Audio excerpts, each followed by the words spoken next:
This is Greg Capullo here at New York City Comic Con 2012. We're about to roll with the Joker. The Joker to me is sort of the quintessential villain because my favorite villains in monster movies or in literature are characters that make you look at the things you don't want to look at in yourself and challenge you to disprove those things as true. So the Joker is scary to me because he makes you afraid of yourself. Who's Joker? Joker is... that's a question that shouldn't be answered. I think as soon as you start defining him, he loses his power. He's whatever he needs to be at a particular time. That's what Joker is. In our story, in Death of the Family, he thinks of himself as Batman's greatest ally, you know, but what he represents, I think, is Batman's absolute greatest challenge. He's a rabid dog. He's crazy. You know, the things I write and send to Greg Capullo, I actually apologized to him when I sent him issue 16 the other day, because I was like, there's some really horrible stuff, really horrible things. I'm not even gonna get into it, but like horrible stuff. It's fear, you know? Everyone's fears, their deepest fears, he brings them to the surface and makes you face them, which is pretty uncomfortable. Literally, it really creeps me out writing him sometimes late at night, and I'll be writing how he's saying to Bruce or saying to Gordon how he lies under his bed at night and stuff, and you actually sort of look behind you, you know, creeped out. More than any other villain, I think you can change him with the times, a lot like Batman. So, you know, he's open for interpretation, and we're starting to see a lot of that now, which is pretty interesting because you're losing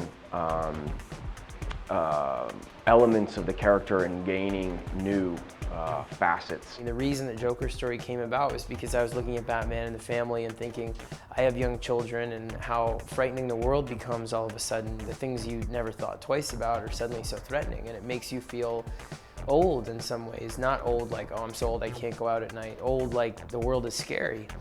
And who would come back and see that and think, oh, you've grown weak, I'm going to just fix it for you by killing them, is the Joker. So he represents to me this horrifying, sort of nightmarish challenge to Batman all the time in that way, but to anybody he's up against. Everyone's favorite villains are the ones that really put your favorite heroes through the ringer, you know, and make them look at themselves. And I think Joker, the reason he's so wonderful is that's who he is at his core. I think the Joker without the Joker look may or may not be as successful as he is. I think it's a combined thing, much like it is with Batman. He's just got it all going on. Well, he looks cool. I think that's one of the reasons people like the way he looks. And people generally, I find, they like the eviler the character, the better. You know, it's a way to live vicariously. What would I do if I ever ran into the Joker? I'd tell him if he spared my life, I would find a good plastic surgeon and get his face reattached. Marketing approach. I guess I would ask him, like, hey, what's the deal with your face, man? I think part of what makes him so wonderful is the plurality of the character in terms of his origin. And in that way, I think there's so many different versions of him in the present. One really good thing about that character is that many different writers can write them all, you know? There's a lot of really great Joker stories.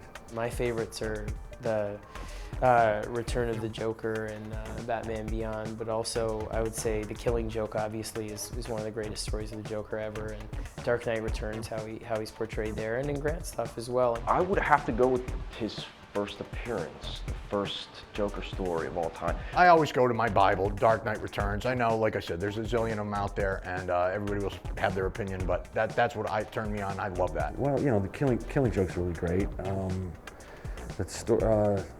Some of the stuff that Steve Englehart did, I thought was really cool. You know, definitely Denny's stuff. I mean, you can't go wrong with a good Joker story, ever. It's because he's got Batman to make those stories great. I'd like to thank you for taking this con away from the con moment. Stay tuned for more coverage exclusively at DCComics.com.